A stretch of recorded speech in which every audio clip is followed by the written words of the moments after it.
In this lecture, we are going to switch gears a bit, and rather than talking about the optimal conditions for bacterial growth, we are going to be talking about all of the ways that we use to control the growth of microorganisms based on what we know about them from our study of them, which we talked about in the last lecture.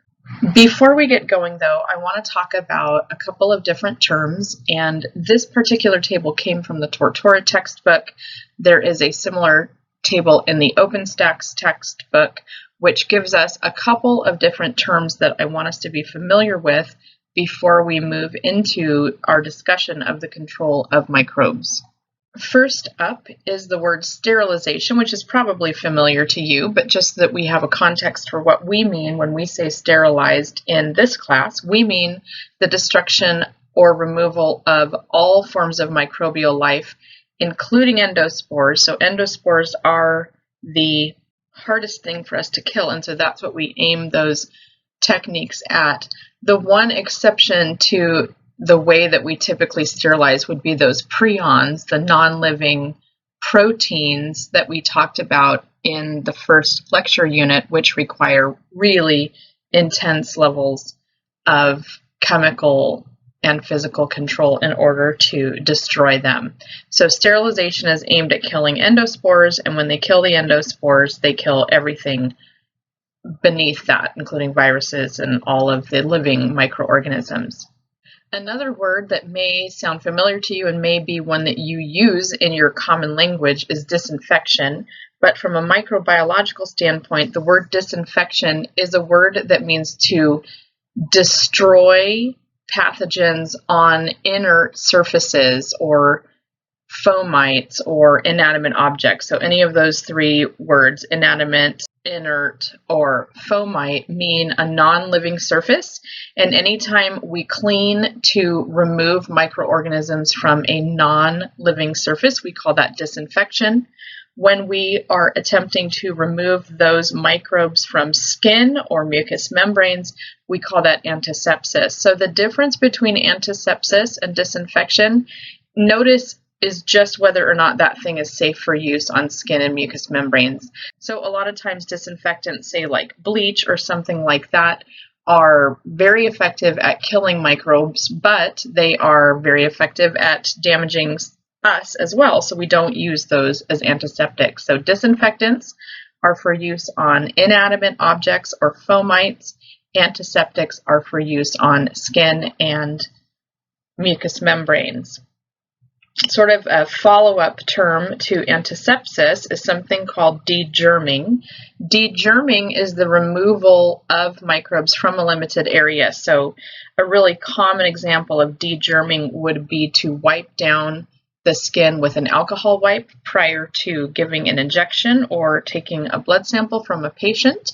And in that case, you might use something that would typically be considered a little too harsh to be used as an antiseptic, like alcohol, but because you're using it in a limited area, it is considered that the benefits of that outweigh the possible harm to the skin. So degerming is sort of a special form of antisepsis where you're removing microorganisms from a limited area of the body.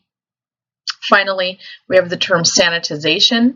So to sanitize is to lower the number of microbes in a given area, and this is usually applied to food service, but we also sanitize areas in the lab, and we do that in order to lower the number of microbes to a safe level.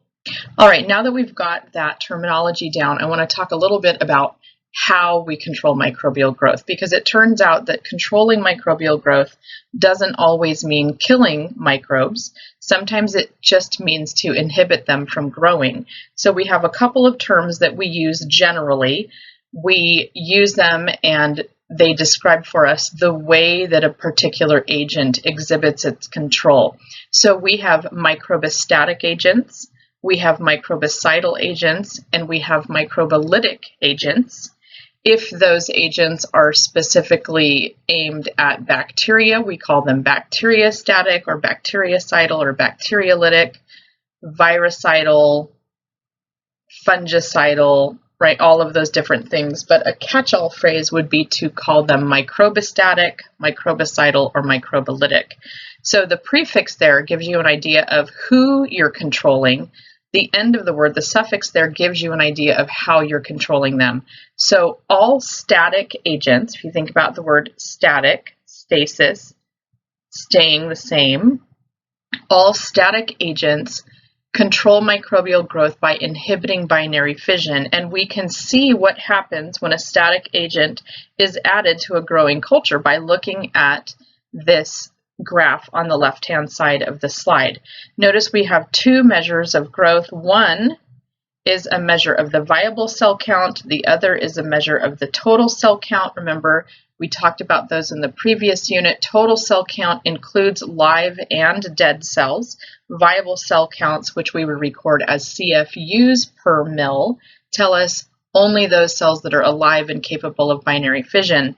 So it looks like we've got two different kinds of measurements here. Maybe the viable cell count is a result of serial dilution and spread plating, and the total cell count is a result of spectrophotometric results.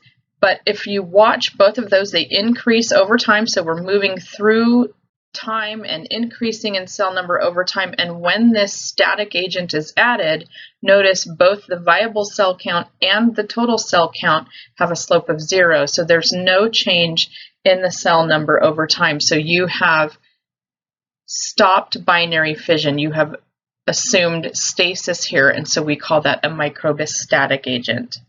If we move over to the middle graph, we have kind of a different situation here where we look at the total cell count. It's increasing over time with the addition of the microbicidal agent.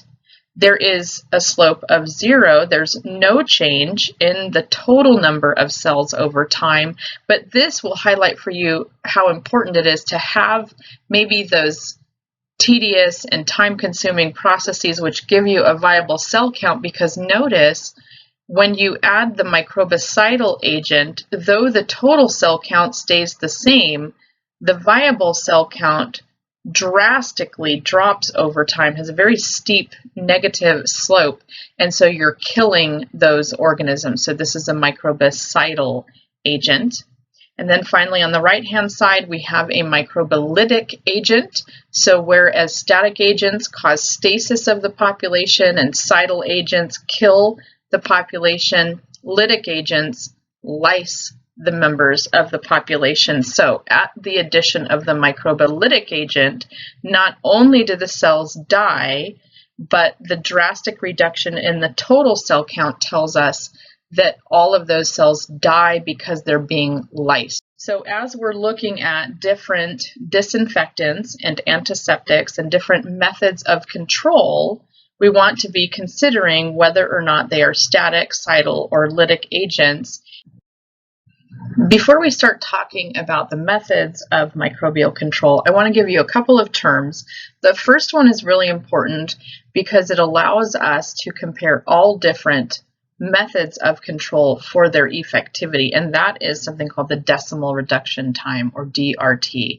And the decimal reduction time is the time it takes for a given control method to reduce the cells in the population to 1/10 of what they were. So if we plot these on a logarithmic scale, notice the decimal reduction time there on the blue line is the time it takes for that population to go from 100% to only 10% surviving. And that, in this case, takes 40 minutes for that blue line, and we call that the decimal reduction time. So in this graph, we can compare the decimal reduction time of 3 temperatures, but the utility of the decimal reduction time is that we could also plot a chemical that's being used as a control agent, gamma rays or ultraviolet light or anything like that, and we could compare that time frame between each of those methods of control and determine which of the methods of control is best. But here we're just looking at 3 temperatures. Nevertheless, we can look at those temperatures, and as you might suggest, the higher the temperature, the better it is at controlling microbial growth. For the culture that's being exposed to a high temperature of 50 degrees, the decimal reduction time is 40 minutes. For the population who's being exposed to 60 degrees, the decimal reduction time is about 12 minutes. And for the population that's being exposed to 70 degrees, the decimal reduction time is about 3 minutes. So as we would expect in this case, because they're all temperatures, the higher the temperature, the faster the decimal reduction time.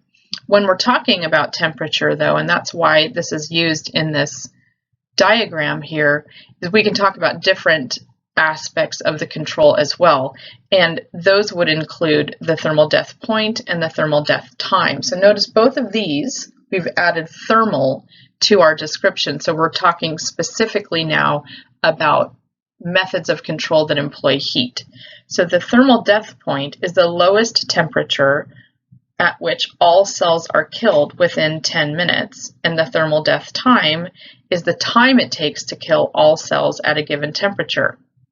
So you might think about the thermal death point being useful if you were to say to yourself, okay, I have 10 minutes, that's all I have is 10 minutes. How hot do I have to get this thing in order to kill all of the microorganisms? And for thermal death time, you might think, okay, I don't have limitless temperature. I have only 50 degrees. I just need to know how long I have to cook this thing at 50 degrees in order to sterilize it. So you can use both of these pieces of information in the lab to control microbial growth. And unfortunately, for thermal death time, with these three temperatures, we're unable to determine the amount of time it takes to kill microbes at all of the temperatures, because notice at 50 degrees, we do not have a point in time where the culture has been sterilized. However, we can determine the thermal death time for both 60 degrees and 70 degrees, because that's simply the point at which the line crosses the x-axis. So at 60 degrees Celsius, the thermal death time would be 40 minutes, and at 70 degrees Celsius, the thermal death time would be 10 minutes. We can also look at these data and try to determine the thermal death point. So for that, we'd have to look at the x-axis and find the 10-minute mark and see if either of these temperatures was able to kill all microorganisms within 10 minutes, and sure enough, 70 degrees is our thermal death point. So notice the thermal death point is expressed as a temperature. The thermal death time is expressed as a time, but it's very important that you include the temperature. So the thermal death point is 70 degrees. The thermal death time at 70 degrees is 10 minutes. The thermal death time at 60 degrees is 40 minutes. And the thermal death time at 50 degrees cannot be determined from the data that you have in front of you. So that's a little bit of terminology before we move into this idea of controlling microbial growth. One more consideration to controlling microbial growth is various things either within the microorganism or in the environment that will change the thermal death point or the thermal death time or the decimal reduction time of a given organism. So they will make the decimal reduction time longer than it would otherwise be. So in this case, it would mean that at 50 degrees, it takes more than 40 minutes, or at 60 degrees, it takes more than 12 minutes, or at 70 degrees, it takes more than 3 minutes. So what are the things that will increase the decimal reduction time and by that decrease the treatment effectivity? The first of those is whether or not you have a ton of microorganisms present. When you have a huge load of microbes, you have a lot of microbes in a given area, it's going to take longer for you to kill them. The decimal reduction time will be increased.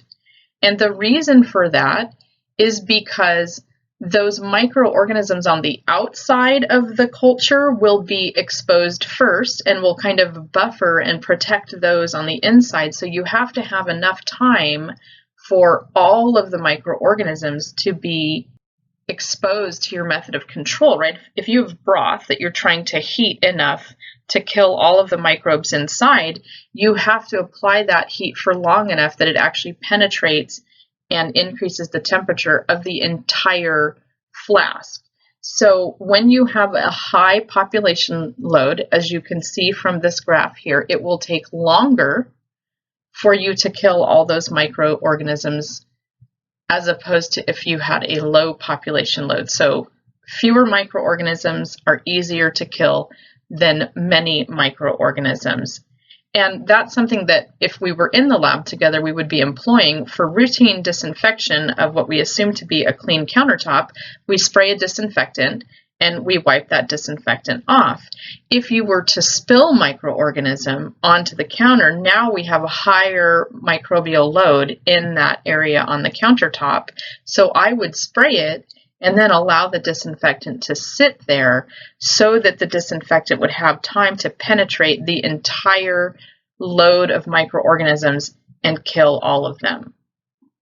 So the number of microorganisms, as it increases, the length of exposure to any treatment must also increase, or you won't control the growth of the microbes adequately. The second consideration is actually what's going on in the microorganism itself. If the microorganism has a glycocalyx, if that glycocalyx is highly arranged into a capsule, that can be difficult for methods of control to penetrate. The mycolic acid layer of acid-fast bacteria, the lipopolysaccharide outer membrane of gram-negative bacteria, the cell wall can make it difficult. Of course, spores will make it nearly impossible for some things to penetrate into the cell and cause damage. So you have to consider what it is about the microorganism that might be affecting your ability to control their growth. And that's why we set all of our disinfectants and antiseptics and remember sterilization to sterilize the spore, because the spore is the microbial characteristic that will allow it to survive for the longest period of time. Switching back to an environmental concern, we have moisture, and moist environments tend to increase treatment effectivity, while dry environments tend to decrease treatment effectivity. As you can see from the graph here on your slide, we have two cultures.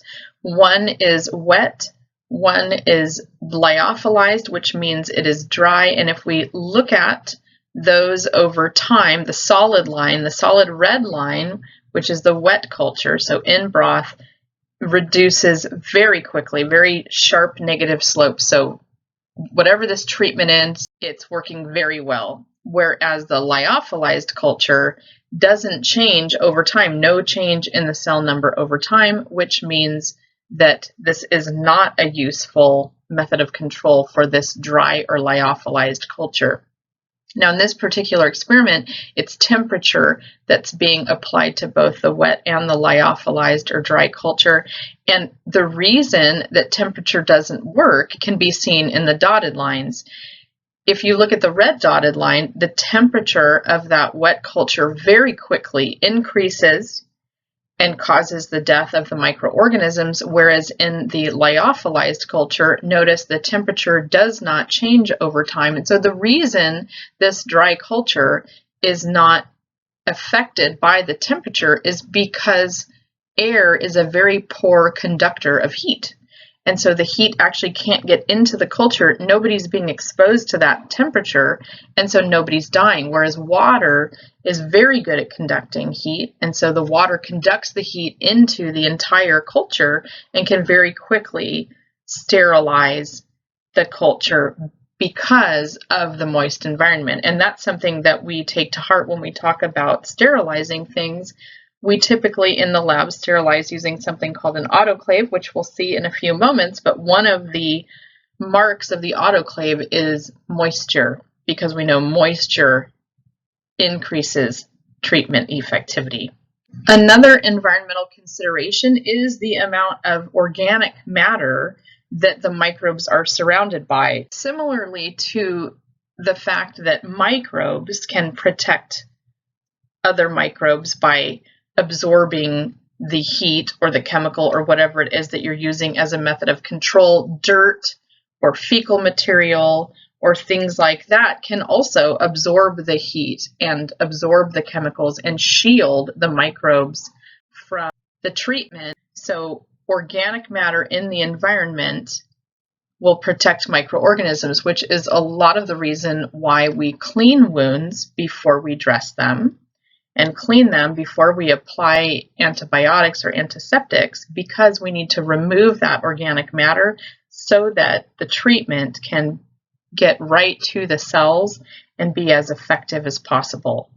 One final consideration when you're talking about treatment effectivity is something I mentioned in the previous lecture, and that is the ability of a microorganism to produce a biofilm. And so a biofilm, as you remember, is something that's created by microorganisms that almost allows them to act like a multicellular organism. They land on a surface and then they begin to secrete this EPS, and then they start developing a biofilm, and the biofilm becomes this irreversibly attached structure from which bacteria can be released and within which bacteria are protected from all sorts of things like antibiotics, and it makes them very difficult to treat in patient populations where they are typically referred to as vegetations, not biofilms. So in the medical setting, you won't typically hear biofilm, you'll hear vegetation. And just to give you an example of a vegetation, I gave you one of Staph aureus on a catheter. In the previous lecture here, I'm showing you an echocardiogram of a vegetation on the mitral valve of this patient. As you can see, the vegetation, which is this biofilm filled with microorganisms, is spanning nearly the entire width of the left atrium, making it very difficult for this patient's blood to move through the heart. And just as a way of looking at that clinically, I want to show you some data from an experiment where they exposed different kinds of cells that were capable of making biofilms to two different antibiotics. So we have tobramycin on the left and ciprofloxacin on the right, and we've exposed these cells to these antibiotics, and let's check out what happens. So if we look at tobramycin, we have both control and experimental data. The open circles and triangles and squares are the controls, and the filled in circles, triangles, and squares are the treatments. So whether you have planktonic cells, which are not capable of producing a biofilm, or cells that are planktonic but are capable of forming a biofilm, or you have a biofilm colony, when there is no antibiotic given, notice all of them survive over time. There's no reduction in the number of cells over time, and in fact, they are increasing a little bit over time. When you add the antibiotic, notice that both the planktonic cells and the biofilm cells are very sensitive to this antibiotic. They very quickly start to die. And so what we have here are cells that are sensitive to this antibiotic tobramycin.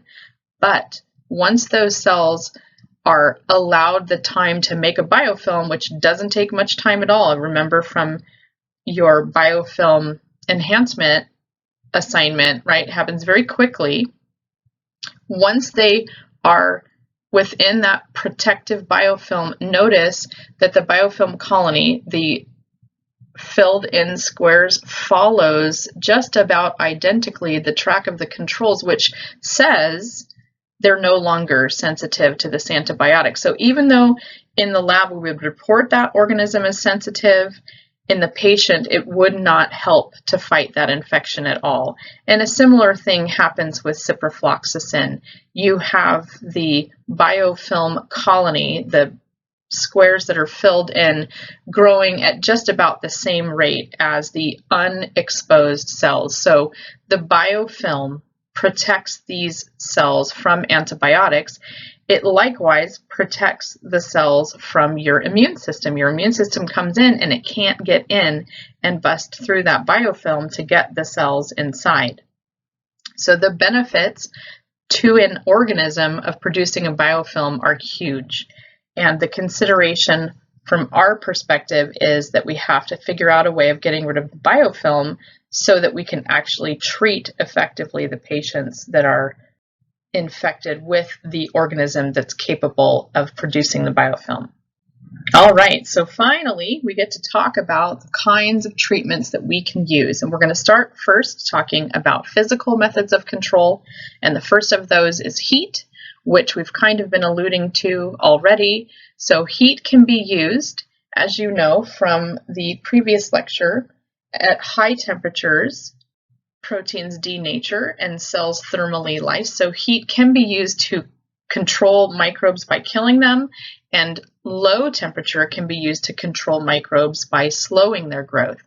And we talk about two kinds of heat. We talk about dry heat and we talk about moist heat. Dry heat kills microorganisms by completely oxidizing them, so basically turning them to ash, kind of like if you took a log and put it in a fire and in your fire pit and came back in the morning and there was ash there. That's basically what we do when we use dry heat to incinerate our microorganisms. And we do that routinely in the microbiology lab by using an Bunsen burner, where we take the loop and we put it into the flame of the Bunsen burner until it's red hot, at which point it will have incinerated anything that's on the inoculating loop and sterilize it for you.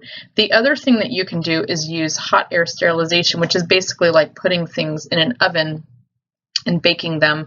The problem with hot air sterilization is that it is dry, and as we know, air does not conduct heat very well, so it takes a really long time for hot air to be useful as a method of microbial control.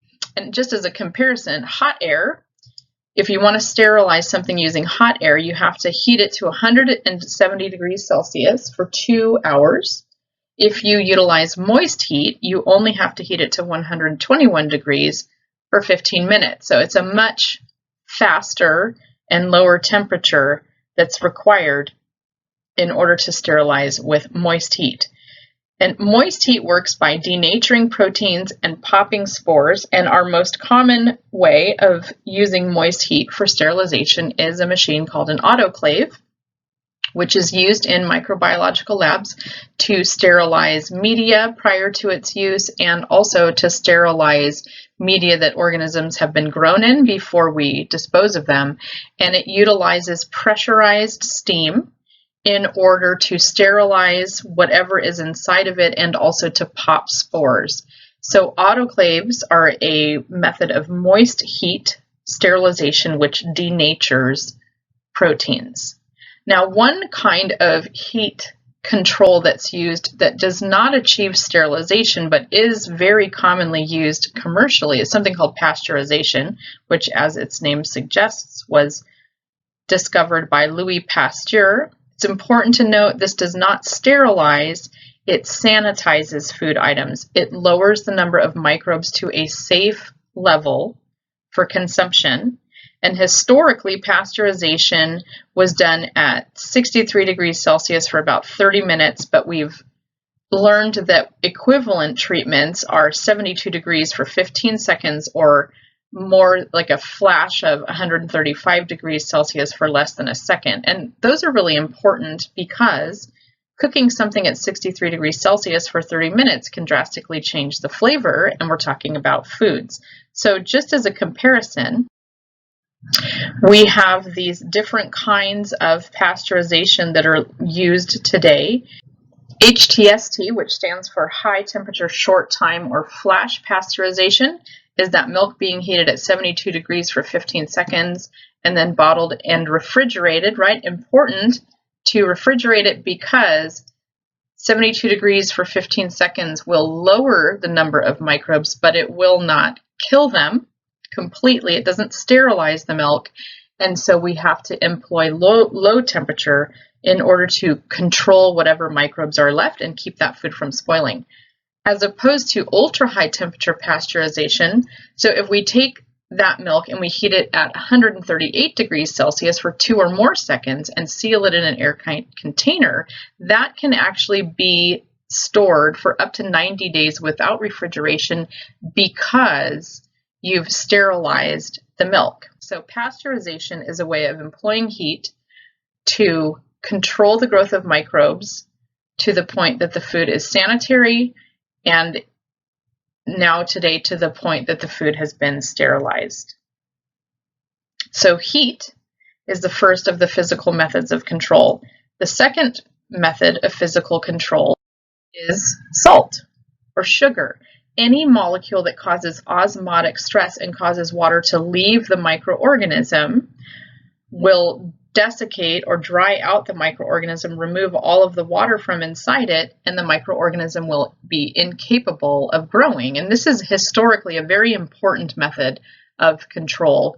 And there's a couple of different foods shown here: raisins, of course, beef jerky, salted fish, and then in jellies and jams, it's the sugar that keeps microorganisms from growing. So people for thousands of years have understood that if you dry out food or salt or sugar it heavily, that food will last and will not be spoiled by microorganisms. So salting and sugaring causing osmotic stress is another physical method of control. So we have heat, osmotic stress, actually the physical removal of microorganisms using something called a filter. So the filter can actually trap microorganisms and allow what flows through the filter to be sterile. So think of this kind of like if you're cooking pasta and then you run the pasta through a colander. When you're done cooking it, right, the water flows through and all the pasta gets trapped. So in this thought experiment, the pasta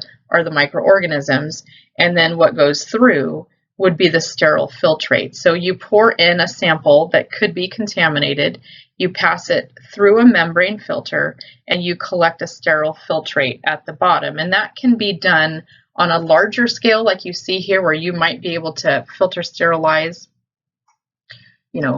a liter of fluid at a time, which might be important to you for time consideration, but also is routinely used in the lab when you're working with something that is heat labile, like an antibiotic. If we were to put an antibiotic into the autoclave and use heat to sterilize a broth containing an antibiotic, it would actually break apart the antibiotic and render it useless. And so we call antibiotics heat labile. They would be damaged by heat. And when something can be damaged by heat, you don't want to use heat to sterilize it, so you might use filter sterilization.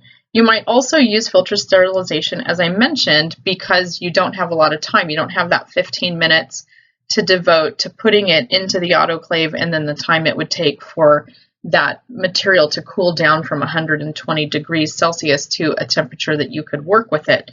So you might use it just to do something more quickly, and you might need only a little bit. So we also have these very tiny membrane filters where you can draw up material in a syringe, add one of these small sterile filters, and then push using the syringe the material through. The organism will become trapped in the filter, and what will end up in the collection vessel is a sterile filtrate. This is commonly used not only in the lab, but also in the environment with HEPA filters. HEPA stands for high efficiency particulate air. So you're moving air through these filters and it's trapping microbes and other things inside them. And HEPA filters are very common. They might be in your car, you might have one in your vacuum at home. So as you're pulling air through into the cabin of your car or pulling air into your home through your vacuum, you're catching everything and then releasing clean air. So HEPA filters are very commonly used, and they're very good at trapping all sorts of things, including microorganisms that might be moving through the air, and so eliminating airborne pathogens that might cause disease. Our next physical method of control is radiation, specifically gamma radiation, X-rays, and ultraviolet radiation, which are higher energy than visible light and so are capable of being absorbed and causing damage. Ultraviolet radiation causes what's called pyrimidine dimers. So ultraviolet radiation is actually absorbed by the DNA of the cell, and when you have adjacent thymine or pyrimidine nucleotides, it will cause a kink where they bind to one another, which ends up causing a deletion mutation when DNA polymerase comes through, because DNA polymerase will incorrectly read that dimer as one single thymine and add one single adenine opposite it. So this kind of damage caused by ultraviolet radiation damages DNA, and if you get enough of that damage, then you get death of a cell. Gamma rays and X-rays are actually so high energy that they ionize water, converting it to the free radicals that we talked about in the previous lecture. And of course, those free radicals will also attack and damage DNA, breaking it into small pieces. So the result of these methods of control are the same, damage to the DNA, but the damage is done very differently. Gamma rays and X-rays are said to cause ionizing damage. They are forms of ionizing radiation because they ionize water, and ultraviolet light is compared to those and is called non-ionizing radiation. So ionizing and non-ionizing radiation both cause damage to the DNA. Ultraviolet light directly causes damage to the DNA, whereas gamma rays and X-rays cause indirect damage to the DNA by first ionizing water to those reactive oxygen species or free radicals, which will then go in and damage the DNA. Both forms of radiation are very useful. Ultraviolet radiation is commonly used in hospital labs to make sure that the hoods within which we do our inoculations are sterile. So during the day, you will work in the hood because you're working with organisms that are at a BSL level that requires a hood. And when you're done working for the day, you spray down with a disinfectant, and then before you leave, you turn on an ultraviolet light, and you allow that ultraviolet light to shine on the surfaces of your hood so that when you come in the morning, it's been sterilized. Gamma radiation and X-ray radiation is used in order to sterilize foods. These are some apples that have gone through a gamma radiation treatment in order to keep them from spoiling. A lot of spices are radiated, and so both types of radiation are used routinely. All right, so that wraps up the physical methods of control. So we had heat, salt, and sugar. We had filters, and we had radiation as physical methods of control. Now, though we talk about different physical methods of control, we really are not going to talk about different methods of chemical control, because the way that chemicals work to control microbial growth are so varied that it would take too long to come up with just a couple. So instead of focusing on the kinds of control that chemicals exhibit, we're going to talk about the way we measure how well chemicals control the growth of microorganisms. And we're going to talk about two ways in particular. The first is shown here, and that is something called the use dilution test. And the use dilution test is helpful because it will identify for you whether or not a given chemical is bactericidal. And the way that that's done is by taking a metal ring, which is shown here, and dipping it into a bacterial culture and allowing it to dry, as you can see here, at 37 degrees Celsius. Then that ring that has the dried organisms attached to it is placed in the disinfectant for 10 minutes at 20 degrees Celsius, and then it's removed and put into broth without disinfectant in order to see whether it survived the disinfection for 10 minutes. So if it survived, then this agent is not bactericidal. If it doesn't survive, the agent was bactericidal. The next evaluative method that we're going to talk about for chemical control of growth utilizes something called a disk diffusion test. And a disk diffusion test you've seen in lab. A disk diffusion test allows you to apply a given chemical agent to the surface of agar that's been impregnated or seeded with microorganisms in order to see whether those organisms are inhibited from growing. And the inhibition of that growth can be seen in something called a zone of inhibition. So in this diagram on the left-hand side, you have a plate that has been seeded with microorganism, and these antimicrobial discs have been applied to the surface of it. The microorganism grows up to a point, and then it becomes inhibited by those chemicals, and you see that as a zone of inhibition. So notice on the left-hand side, we have two organisms, Pseudomonas aeruginosa and Staphylococcus aureus. Pseudomonas aeruginosa only has a zone of inhibition around one of those chemicals, and it's very small, whereas Staphylococcus aureus has a zone of inhibition around all four of the chemicals, and they're very large. So we would say that Staphylococcus aureus is much more inhibited by these chemical agents than is Pseudomonas aeruginosa. So the disc diffusion method is a measurement of chemical control that will tell you whether or not a given chemical is bacteriostatic. It will tell you whether or not it inhibits it from growing. And again, the procedure begins with a plate seeded with organism, and then filter papers which have been soaked with either a disinfectant or an antibiotic or some chemical agent will be placed on that seeded agar, and then the plate is incubated and examined for growth. So the plate contains the antibiotic or the disinfectant or the chemical, whatever the agent is, and the cell is never allowed to grow outside of the presence of that agent, and that's why this will only tell you that it's bacteriostatic. Within that zone of inhibition, which is either caused by a disinfectant like chlorine or O-phenylphenol or quaternary ammonia compounds or hexachlorophene, or an antibiotic like Optochin, only tells you that the cells within that zone have been inhibited from growing. They could be alive, it's just that they haven't been able to grow into visible colonies. So that's why this is a bacteriostatic test. So the yeast dilution test will tell you whether or not something is bactericidal. The disc diffusion method will tell you whether or not something is bacteriostatic. As we wrap up this lecture, I'd like to just talk about microbial control in terms of how easy or difficult it is to control microbial growth. So not talking about whether something is microbicidal or static or lytic, but just talking about how given agents are killed and how easy they are to kill. So the most resistant microbes to chemical and physical disinfection are prions.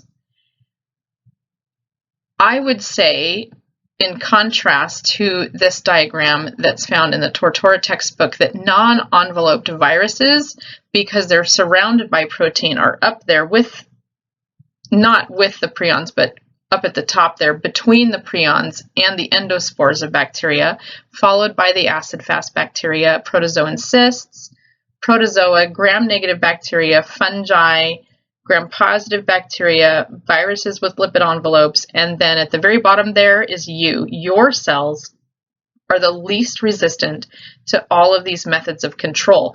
And incidentally, that's why the viruses with lipid envelopes end up way at the bottom here, because viruses with lipid envelopes function very much like your cells. That lipid bilayer membrane is the only protection they have from the outside world, and that lipid bilayer membrane can be very easily dissolved just with washing your hands with soap and water. So you're the biggest wuss, then the enveloped viruses, then the gram-positive, because they only have that peptidoglycan cell wall, then the fungi, who do have a cell wall and can exist in areas where osmotic stresses are really high. Then we have the gram-negative bacteria, because in addition to that little bit of peptidoglycan, they have the lipopolysaccharide outer membrane. Then we have the protozoans, the cysts of protozoa, which are much like the endospores of bacteria. Then we have the mycobacteria, which have that thick peptidoglycan and the mycolic acid layer, which is very difficult to penetrate. The endospores of bacteria, which of course are very difficult to penetrate and are highly dehydrated, and so are not as susceptible to ionizing radiation, then viruses without envelopes, and then finally prions. But the good news is that most of these things can be controlled, right? A person can retain their good health by washing these transient organisms off of their skin with soap and water. So the take-home is just to wash your hands with soap and water, and you will remove all of these, right? Because washing with soap and water removes them mechanically from your skin and protects you from the first step in infection, which is for them to just attach to you.